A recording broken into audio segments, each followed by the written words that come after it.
this point, we're going to try to talk a little bit about some of the financing tools that might be useful. You've got your chap, you're thinking about how you're going to put your transaction together, and there are a bunch of things in the RAD notice that give you some flexibilities, and we wanted to sort of chat about some of that here. This is intended to sort of give you an overview and sort of open up possibilities for you, not necessarily explain the details of how each thing works. And we and your transaction managers and other folks can sort of go into it in more detail this afternoon at the at the office hours or over the course of the next several months as you're putting your transactions together. We thought the easiest way to go through some of these ideas was to paint some pictures, and sort of inspired by conversations that I have had and others have had with Housing Authority staff when they're thinking about their transaction. So we're going to run through a bunch of scenarios that we hope will sort of stimulate some ideas, and the folks here with me are some of our transaction managers who are going to talk through some things that they have seen and that their colleagues have seen in a variety of transactions. So immediately next to me, to my left, I'm really bad with lefts and rights, is Pat Emerson, and then Tamika Green and Mary Rodriguez, all transaction managers in the Office of Recap. So the first scenario, I'm Housing Authority, and I've got a 75-unit senior property. It's a really nice property. It's right on the river. It's got great views. It's in pretty good shape. This AMP has strong RAD rents. It would work as a 4% transaction. It actually, given my state, it would work as a 9% transaction. This is my easy RAD deal. It would score really well under the local QIPs. I don't even really need to do debt. This is sort of like the dream RAD deal. Cash flow will be strong. Any thoughts on what I might want to think about beyond sort of those basic ideas? Sure. Well, one, it sounds like the ideal transaction that me as a TM would love to work on. Easy. Yeah, it's easy. We prefer to see. How do I make it more complicated? No, we don't like those. We like to see when the cash flow is strong. And so based on the scenario that you've just presented, this sounds like a healthy cash flow. And so what we recommend is that the PHA start off using their strongest property to convert so they get an idea of what it's going to be like. And usually those are with tax credit or they take out debt on those. And we also recommend that you don't use any of your public housing operating reserves or capital funds to fund these transactions. On the strong ones? On the strong ones. Yeah. Save those for your weaker transactions, weaker properties. Yeah. And are there any things that I can do for a strong one that would help me with the rest of my portfolio? Well, so based on your cash flow, you'll most likely have proceeds from these transactions. And we recommend that you save those proceeds to use them for other developments in your property, in your portfolio, and other properties that you may think about converting, and where their rents may not be as strong. You can use those funds to fund those transactions that you're thinking about bringing through RAD. So I can take cash out? Yes, but you have to use it on affordable housing only. Okay.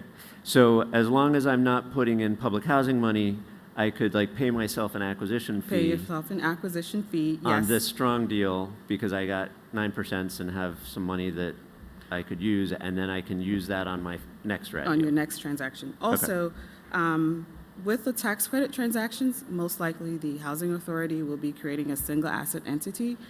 They'll be selling their property at market value. We recommend that you get an appraisal evaluation, selling it based on the market rents. This will increase the value of your property, increase the tax credit basis. Use that money to sell or take back proceeds to fund your other transactions. Any other ideas? Well, they could also use, Should be. how do you, oh, it's green now, okay. Well, they could also use rent bundling, which is a option that housing authorities have to adjust the RAD subsidy between multiple projects. Where you have a stronger project, you can use the higher rent subsidy from the stronger projects to support your other projects which might not have enough revenue to do the deal they want to do. So for instance, if you had two projects, one had rents at $500 and one had rents at $400, and the $500 one was fine, the deal's, piece of cake, but the $400 rent deal didn't quite have enough, you could rent bundle those two so they both had $450 rents, and then both deals work fine. And so this is not, you don't have to do the deals as one deal. You're actually moving the money from one HAP contract to the other HAP contract. That's true, that you totally move it over. And there's a worksheet to be filled out to do that. And there's really no limit, to the amount of projects you could bundle, except to the extent that you don't exceed the total subsidy amount. And there's also a new expanded capability for rent bundling where PHAs can use their non-RAD project-based vouchers to supplement RAD PBVs. And the only real trick to watch out for in these is timing, because the conversions for the donor, the rent donor properties have to close prior to or simultaneously with the recipient properties. So that's my really good one, that I could get my 9% and I could move a bunch of things, some cash proceeds from the acquisition. I might be able to rent bundle so that I lower my rent on that one, Right. And boost some other deal. So basically I'm working through thinking about my portfolio, not just my deal as a standalone thing, and figuring out how some deals can support another. So my second deal it's another senior property. It's about 100 units. It almost works as a 4% deal, but the investor's doing their inflation trending, and the deal goes negative. In other words, the investor's assumption shows that the net operating income of the deal isn't quite strong enough for the full time frame that they're looking at. And it just needs a little nudge so that the operations work long term. What are some of the things that I might be able to play around with? So what you should consider there, what you should look at is there's a, for RAD rents, they get annual OCAF adjustments. So you should make sure that your RAD rent subsidy has all the appropriate OCAF adjustments. You should probably do this anyway, before you give us a financing plan to make sure we're working off the right rents. So you look at that, and where you can find that is on the RAD resource desk. You look up your latest RAD, either CHAP or OCAF adjustment document to make sure that the current year OCAF is in there. So OCAF, the Federal Register lists the new OCAF percentages for the following year, which are generally kick in February or so. So let's say if you had, a 2016 award and, it's taking you some time, it's now the end of 2017, you're targeting closing for early 2018, you want to go in to the resource desk and make sure you have both, 16, 17, and 18 OCAFs in there. And the other things you could check on is if you're an MTW agency. So MTW agencies have the flexibility to use block grant funds to supplement their rents. Generally, the projects I've worked on, the MTWs though, the MTW block grant supplements is more than a nudge. It's sometimes quite a bit of money. So you look at that, there's rules you have to look up depending on whether it's going to be a PBV or PBRA conversions. For PBRA, the rent's limited to 120% of FMR. For PBB conversions, the rent would be limited to the lesser of a reasonable rent, an amount not to exceed 110% of FMR, or the rent requested by the owner. And And I've heard there's something funky about RHF funds. we got the RHF and DDF funds where people go, I don't know anything about that. So, they do. So there are RHF and DDF funds, and you're probably going to know if you have those funds available to you. The RHF and DDTF are funds that are given to housing authorities to either demolish or dispose of one of their assets. And what happens is, even though you dispose or demolish of it, the capital funds are still paid on that project for the next 5 or 10 years. So say you were getting, $200,000 in subsidy on the building you just demolished, you're going to get a promise of at least 5 years of the $200,000 subsidy available to you to use. You can use it to support your RAD conversion, either as funds to support the development budget, or to supplement the rents. So I'm sure you know if you have those funds. So talk about how you want to use them. There's some differences between current funds and future funds, where if you choose to use the $200,000 you have in the bank that have already been dispersed to you, then use the $200,000 towards the development budget, and then that's all you get. But if you choose to use the RHF funds to supplement the rents, you can use both the $200,000 that's already been dispersed to you and request that the future funds, the next 5 years of RHF funds that have been... If you're in year one. Yeah, the 5 year, if you're in year one, the 5 year remaining. The 5 years remaining, that are just sort of IOUs out there. When you dispose of that property, they set up a 5 years of capital fund payments to the property. So those are available to you if you choose to use the RHF towards rent supplements. You can say, I want to use what I have now, what you've already given me, and the rest of it for the rents. So they kind of cash in all the IOUs right now, and that can be quite a bit of money too. So I think the math, just to let's say this $200,000 that you have in RHF funds, the amount that you can boost the rent is sort of amortized over the 20 years of your HAP contract. So let's say you have $200,000 in RHF funds available. You would divide it by 20 years.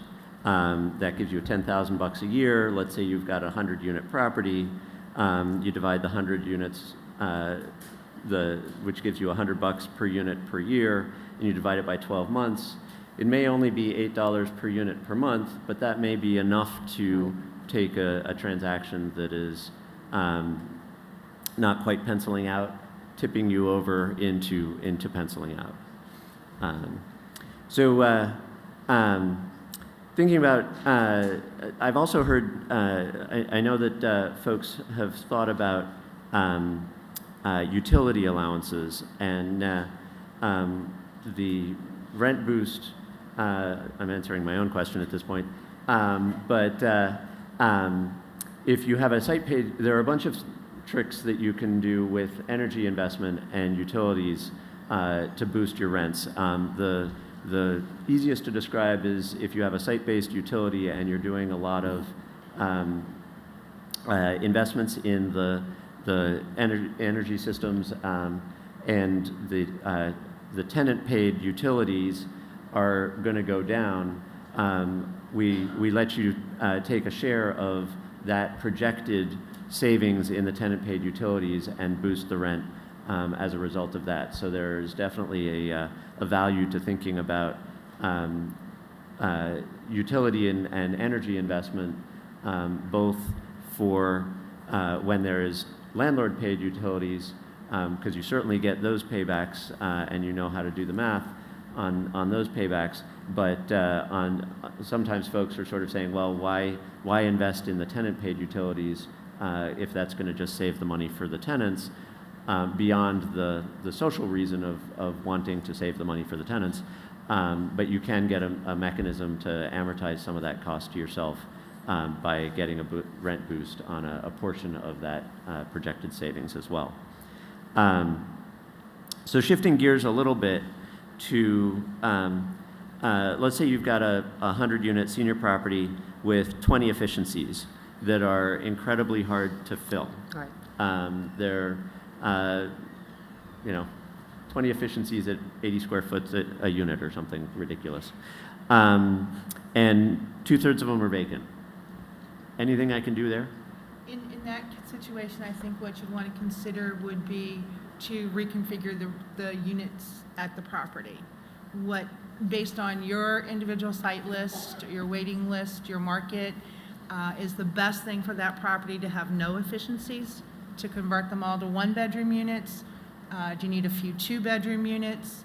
And once you've decided what the proper unit mix would be for that property, then you want to go and ask to have the rents reconfigured so that the funds can be distributed across your new unit mix. You can capture some of, make sure you don't leave anything on the table that way. And what if I've got right now, the property has a unit that's being used for resident services and one that's being used for management space? Do I get subsidy on those? What happens? You can't get subsidy on special purpose units, but what you can ask to have done is you can ask to have the rents, what would be the rent subsidy for those special purpose units, redistributed to your final unit mix. So spread across the property, again, making sure you don't want to walk away leaving funds on the table that you can capture long-term for the benefit of the property. So spreading the rent from 2 units across the rest of the 98 may not be a big number, but it's a number. Nudge. It's a nudge. It's a nudge, that's right. That's a true nudge, just a little bit up. Yeah. So switching to the family units in my imaginary portfolio, I've got a 200-unit family property. I can get most of the capital I need from the 4% tax credits and the debt. What are some of the other tools folks have been using to close that last little gap? I've got a little bit of a space. Well, depending on how big the gap is, there's a, I'm sure housing authorities are aware of a lot of the funding programs available locally, state and local government to them, CDBG, home funds. You can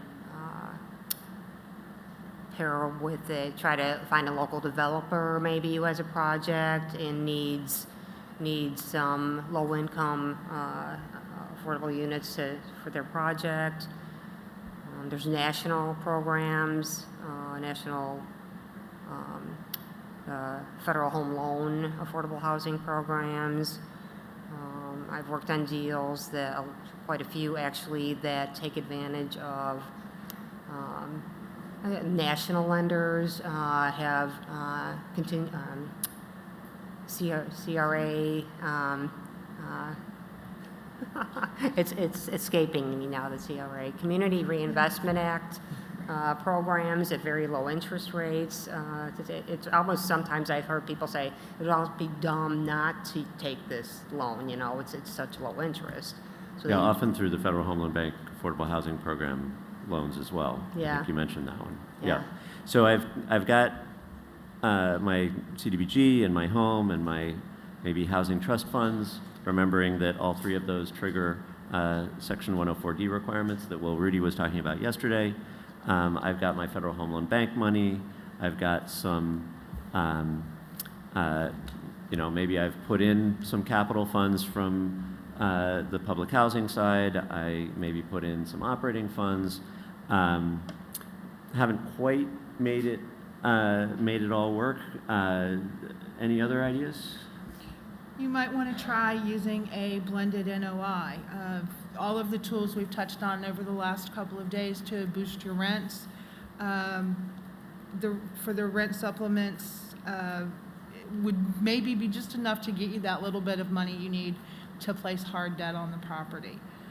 You can also use a blended NOI by backfilling the property with the Housing Authority's the vouchers, to place their PVVs at project, base them at the property, thereby going back to Mary's example of using them in a bundling tool, or simply keeping the separate project-based contract at the property to give you that extra NOI that you need to make the deal work.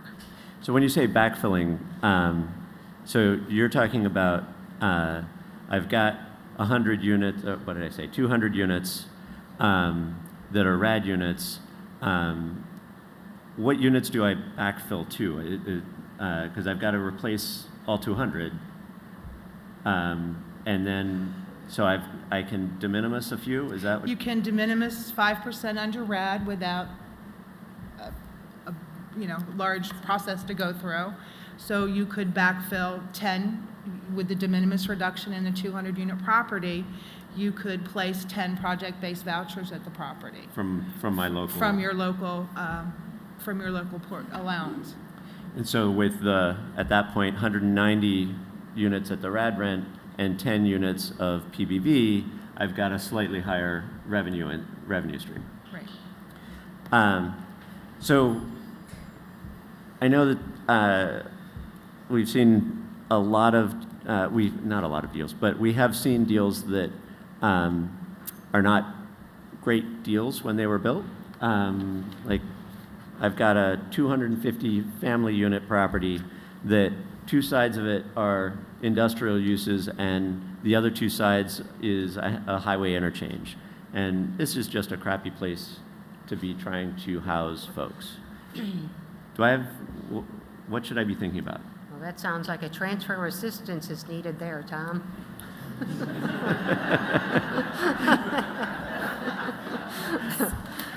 Obviously, that site is, for environmental purposes, the noise, the air quality from all the traffic and everything, you're going to have to figure out where that assistance needs to go somewhere else. Whether it's the environmental stuff or it's just a dilapidated property, this is a pretty sophisticated decision to make of how to pull this off. You have to choose whether you're going to transfer the assistance. You could buy a new site, build new construction. You could transfer it to an existing site. It doesn't even have to be one site. It could be multiple sites. You're supposed to figure this out, whether or not you need to do transfer assistance, which within 3 months of your CHAP award, which, we can be flexible on that, but it's really a big decision. So to identify that early and give yourself, time to lay out the options is important. There's a lot of approvals involved in this particular way to do things. There's a lot of concerns about the residents affected here, moving around, new developments. And probably the most common scenario for transfer of assistance is, say you have this site you have now, and it's not good. But you don't want to move. You don't have to move everybody right now. That would be disruptive and not the right way to do it. What you probably want to do is identify where you want the assistance to go. And then build new construction, maybe depending on the, environmental situation of the property, you need to temporarily relocate people because it's a health and safety issue. Otherwise, if you could leave the residents where they are now, that'd probably work better. And then once the new construction is done, then they could move over to the new property. There's a couple other ways. You could do a conversion at a later point in time, but the RAD notice has a restriction where you really don't want to do it later. It's a 10-year period after check award where you're allowed to do conversion or transfer at a later date. Yeah, so that's if you did like a straight conversion, you could come back in 10 years and do a transfer at that point. Right. So there's That's several. basically so that you're not making us churn through a whole lot of deals right away. Right. So if you have a situation, you need to figure out, how to transfer the assistance. You can't leave where it is.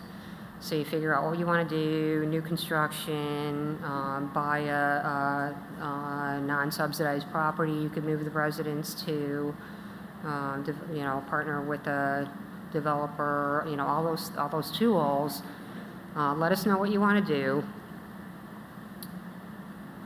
There's a bunch of approvals, like I said, involved in this. So to even get the approval for the transfer, there's a form, and you have to make your case for why you need to transfer these residents, because you don't want to disrupt people unless you need to. We want you to tell us why, make a case for why a transfer of assistance is in the best interests of the residents.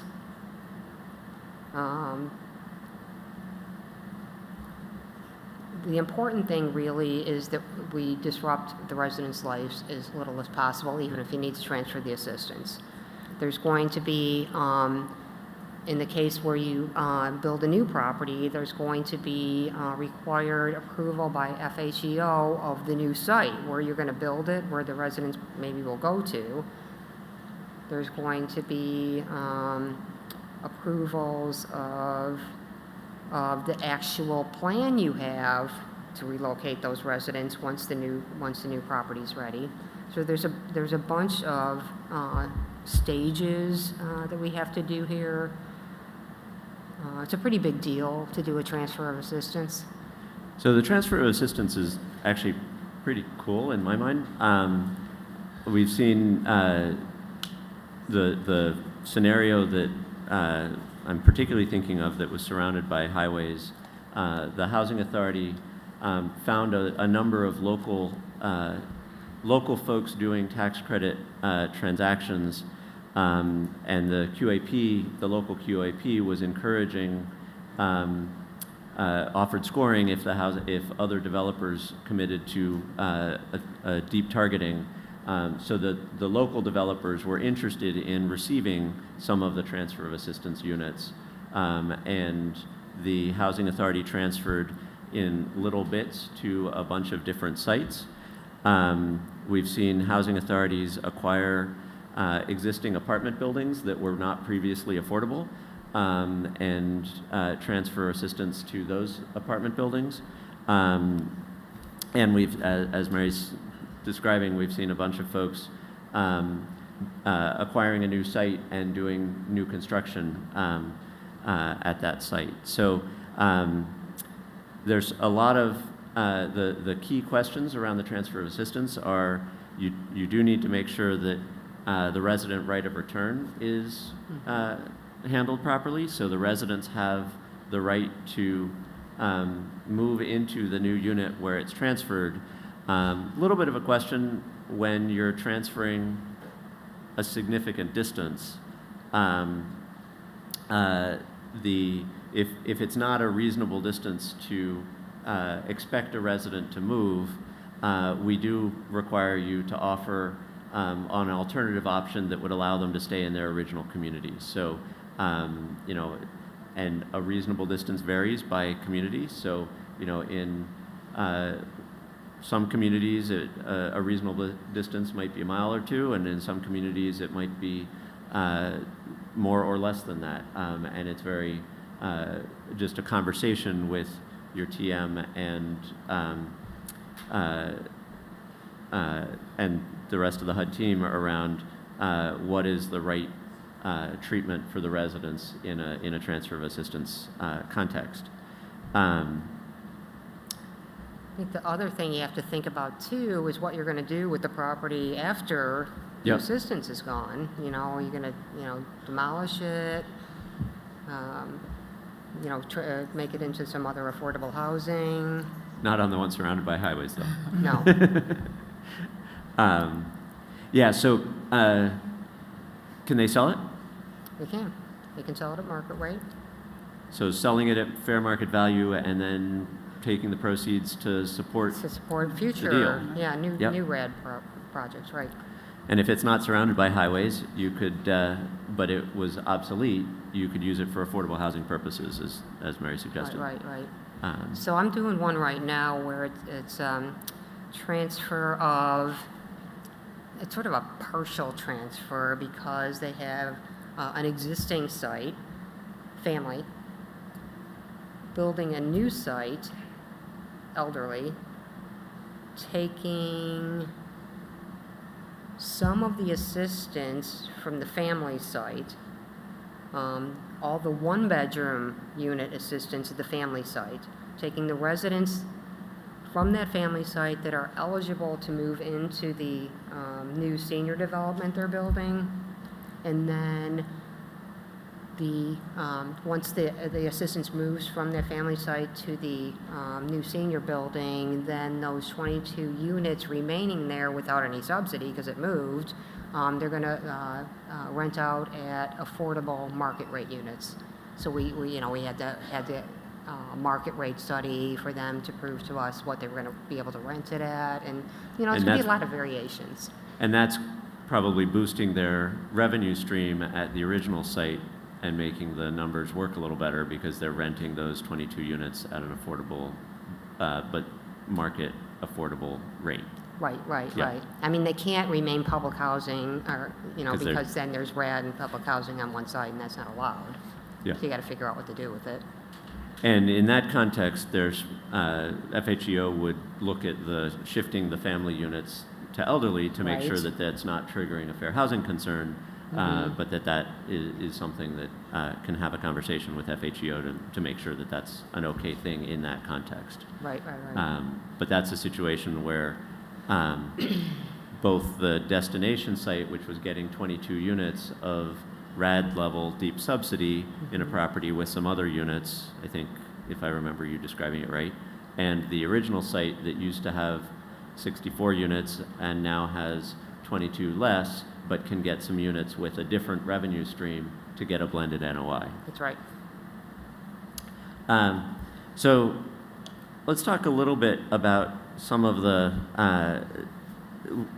I've got a Section 8, I've got a large family property that it's in a fine location, but it's in bad shape. I have been talking to the Section 18 demo dispo folks, and they gave me demo dispo approval because it's obsolete, but it's half vacant, or more than half vacant. 100 of the 250 units are occupied, so 150 vacant units, 100 occupied units, and I've got a Section 18 demo dispo approval and approval for TPVs. Is there any reason that I would want to go, any reason that I should be thinking about RAD for this site, since the TPVs are at a higher rent level than the RAD? Yes, of course, we would definitely recommend that you go RAD. The Section 18 for those 100 occupied units, those units will be tenant protected vouchers. And So go the Section 18 for the those occupied ones. For the 100 units. And for the vacant units, we would recommend that you go RAD, the 150 units, Because they're not getting TPVs. because they will not get TPVs, yes. So in order not to lose the assistance Right, 'cause altogether. there's no rents on vacant units, yeah. Yep. And if I don't want to replace all 250? So if you don't want to replace all 250, of course, we would recommend 100 units to go to Section 18 because the rents are higher. They're usually at market rents.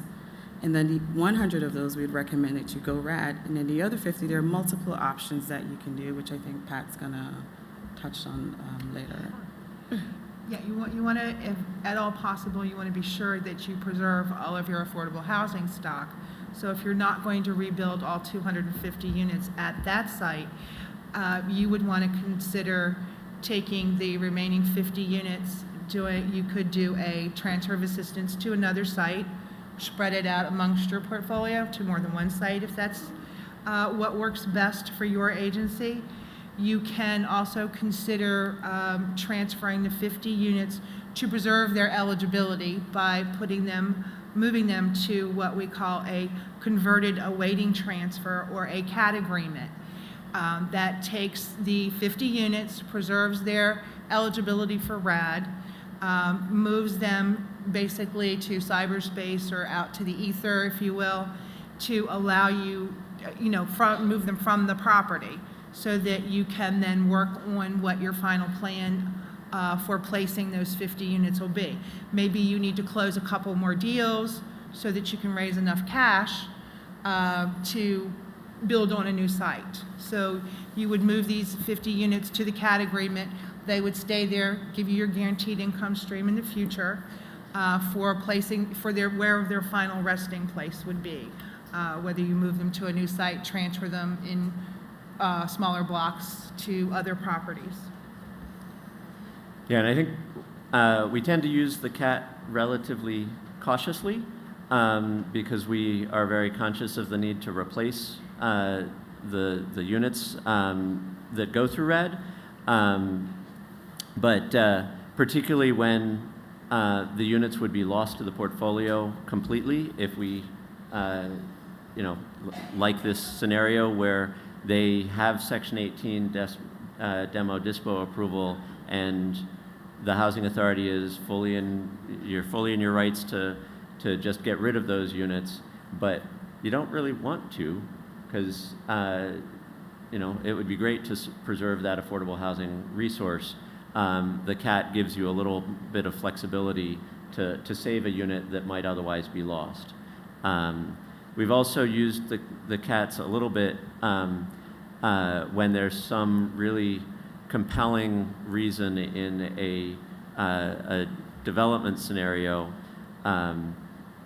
The one I'm thinking of is there was a development where they were doing it in 2 phases, and there were a small handful of units that were where the road needed to be built between the 2 phases. And both phases were fairly well along in terms of getting their financing, so we had a high degree of confidence that the units would be replaced, but they couldn't be replaced in the first phase, so we put those, I think it was something like 6 units, into a CAT agreement so that they could be preserved to be landed in the second phase. But when we use a CAT agreement,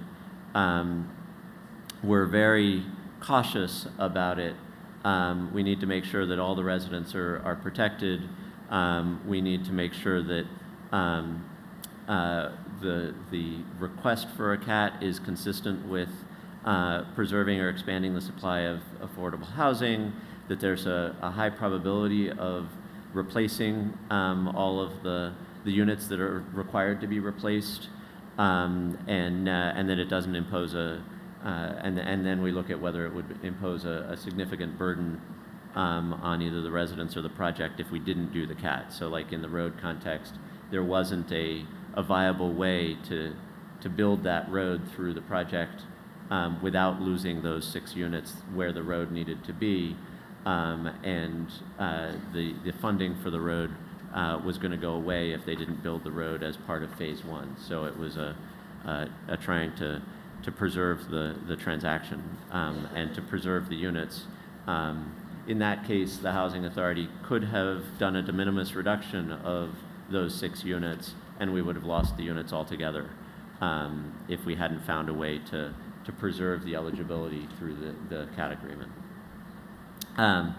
So, Pat, I'm going to turn to you to describe a little bit of this people have been talking about the 75-25 Section 18 RAD blend thing. And I know it's something everybody's been very excited to it's see come confusing. out. Yes. It is a little bit confusing, but it is part of Public Housing Notice 2018-04, which was just released on March 22nd. So it is fairly new. It is a long-awaited streamlining of the Section 18 process blended with the RAD transaction. So you have, in our infamous 100-unit example, you have a chap for 100 units. Under this blending process, you can, if the property qualifies, get TPVs for 25% of the units, provided they are occupied, of course, through Section 18, and 75% of the units, or 75 units, would then remain in the RAD program. So this gives you a much larger income stream. It makes disposition a little bit easier. It gives you a lot more options of what you can do at the property. For your property to be eligible for this, you have to be not using 9% tax credits on your RAD transaction. It's designed for the 4% deal where you're not eligible, not raising as much cash, and you need that little extra, it's getting you an extra boost, and where you're doing substantial rehab or new construction. So we've actually created, and it's going to be, we're hoping, posted in the next few days, a frequently asked questions and an initial processing guide, set of processing instructions for housing authorities on how to determine if your property might be eligible and the extra steps that you would need to go through to determine if it's eligible. We've also created a Excel form that will help you kind of back into all of the little pieces of what your hard construction costs are for your rehab deals, adding the builder overhead and profit to it, adding your payment performance bonds, your contingencies, and it's all sort of calculating out there for you. And we've pulled from the mixed finance development tool all of the MSA data. So it's right there at your fingertips, makes it much easier to see where you need to be. The biggest change in this, in the blending transaction, is that the units that you want to dispo through Section 18 do not have to meet the obsolescence test for Section 18. So nobody's going to be, measuring the 3-foot rule, the 5-foot from the front door. If you're, especially with older properties where you need to replace utilities, move utilities underground, as your previous example where you've got to reintegrate the property into the road structure, to reintegrate it to the neighborhood. It will allow you to use the total RAD scope of work. So whatever your PCNA tool comes back and says, this is my magic rehab number, as long as that comes to 60%, and that's what the form helps you calculate, 60% of what the hard construction cost is for your MSA, then the property would be eligible to receive those tenant protection vouchers for 25% of the units. And then you project-based. And we would assume that you're going to project-base them because your lender's going to want them to be project-based for you to be able to support hard debt against the property. So this is a tool to try to take a little pressure off some of the 9% pools, which are very competitive. We're trying to nudge up the what you can get in terms of what you could carry in debt with a slightly higher income stream by having the PBVs on the property. And it's just trying to give you a little more flexibility in how you play around with using both different types of subsidy units on a property. We've also seen folks, going back to the backfilling question, you can get this blended NOI kind of concept when if you reduce by the de minimis units and then backfill with the PBVs as we talked about earlier, and by transferring some assistance to a different site and backfilling with PBVs on the original site. All of these are ways housing authorities have used to try to boost the revenue on a particular site to try to make the numbers work for the capital reinvestment. So the last property in my portfolio is I've got 30 scattered site units. I bought these, I don't know, a long time ago. There's 30 single-family houses scattered through downtown. Downtown's really sweet. Turns out about 15 years ago, the city designated the whole area as a historic district. These are all little bungalows in the historic district. I'm now like trying to maintain single-family houses in a historic district. This is a true story. And what do I do? Well, the Section 18 notice allows easier disposition of scattered site houses. So I would recommend that once you receive your CHAP for these 30 units, that you do a transfer of assistance, just as Mary had mentioned earlier, whether to a new construction or an already existing property. And it's once you receive the CHAP, I said you transfer the assistance, sell these 30 properties that are probably really expensive, and whatever proceeds you receive from them, use them to fund the other properties that are within the portfolio. So look at the Section 18 options, and if I want to go RAD, find Correct. a whole lot of DIY people who want a Yes. nice bungalow and sell the houses and use that revenue Yes. to develop a And transfer of assistance. if these are the housing authority's last units, 30 units, I would recommend Section 18. Yeah. So I'm hoping that these scenarios give you some ideas. I don't know if you have questions about things that we could talk more about. Yes, good. Break the ice. This is awesome. Sure. So first clarification question, you mentioned on the 75-25 split that you are going to restrict it to substantial rehab or new construction projects only? Yes, that's the way the notice is written. It's restricted to substantial rehab as defined by RAD, as we were saying, the entire RAD scope of work, but that must equal 60% of the hard construction cost for your MSA. And that's why we created the Excel tool to help you work through that process. I do have it downloaded to my laptop that I've been walking around with. So if you'd like to see what it would actually look like for your city and state, feel free to stop by and we can kind of work through it and sort of back into what that would be. Okay. Follow up to that, I'm actually working from not the large portfolio that needs the bump to be able to make a 4% transaction work, but from a very small housing authority that's trying 50 units or less, that's trying to determine do they go RAD and with the lowered rents, unless Tom comes out with a notice in the next week that says we can use 2018, or do we do the 50 unit, did I say that out loud? Yeah. Or do we do the 50 unit because it's under 50 under the new demo dispo, or can we do a 75-25? And the Right. reason we're looking at a 75-25 is because on the RAD, you can transfer your current operating reserves and everything into the new project, but doing the Section 18 demo dispo, you cannot bring any of your current operating reserves into the project. So if there's an ability to be able to use the 75-25 to use some of those reserves, as long as I guess now we have to meet that substantial rehab cap or that minimum.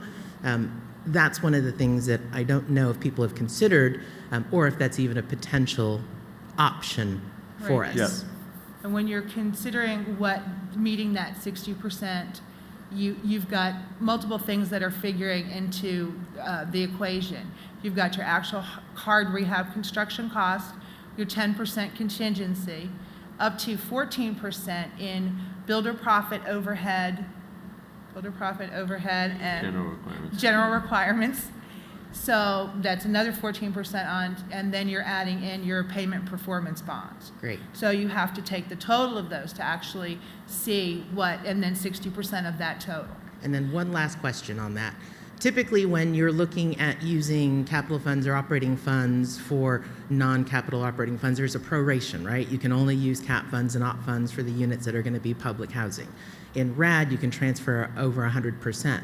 If you're doing a 75-25 split, is there any proration for the cap funds that you can transfer over, the operating funds you can transfer over? Don't believe so. Okay, great. Yeah. That's what I needed. Thank you. So your question also triggered, since no one's in line for the question, Mike, your question also triggered me to think about you were describing a housing authority that only has 50 units left. Certainly, the Section 18 notice, as you mentioned, makes things easier for those small housing authorities to go through Section 18. We are working on, it's not within a week, but we are working on and hope to publish soon a more streamlined route for very small housing authorities like that through RAD. And then, all of the normal RAD tools are available. And the 75-25, we don't have the ability to just sort of say to everybody, every transaction gets 75-25. This is it's targeted to the situations that, in effect, are close to the obsolescence standard, but not quite there. And it's sort of a step shy of meeting the obsolescence test. So are there other questions or things that I try to describe these through scenarios to make them real, but if it didn't quite gel, feel free to ask. Just a clarification. Do I understand it correctly that under Section 18, if we have a property that qualifies for obsolescence, that we could transfer the tenants that are there now to tenant protection vouchers, sell that project, and reinvest the proceeds into our 250 senior projects? So if you've got a property that is qualified for obsolescence, you'll get tenant protection vouchers for those, for the occupied units at that property. But you won't get tenant protection vouchers for the vacant units. So we have seen a lot of folks thinking about RAD when they have vacant units because they don't want a net loss of units. If it's entirely a Section 18 property and you're not doing the RAD thing, then you're subject to the Section 18 rules where and this is with a caveat that I am not the expert on the Section 18 rules, so if Jane is still in the room, she can correct me. But you're issuing tenant protection vouchers that the tenants could take in a mobile way, and then you can dispose of the property under the Section 18 rules, which has various restrictions on how you use the money and that kind of thing. So check in with your PIH folks if you're just going Section 18.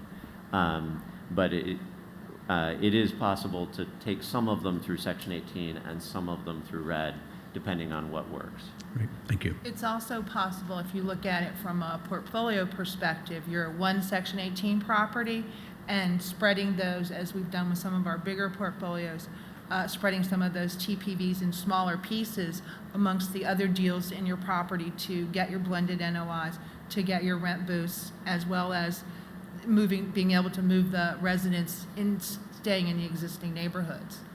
Okay. So, yeah, Thank you. can do that.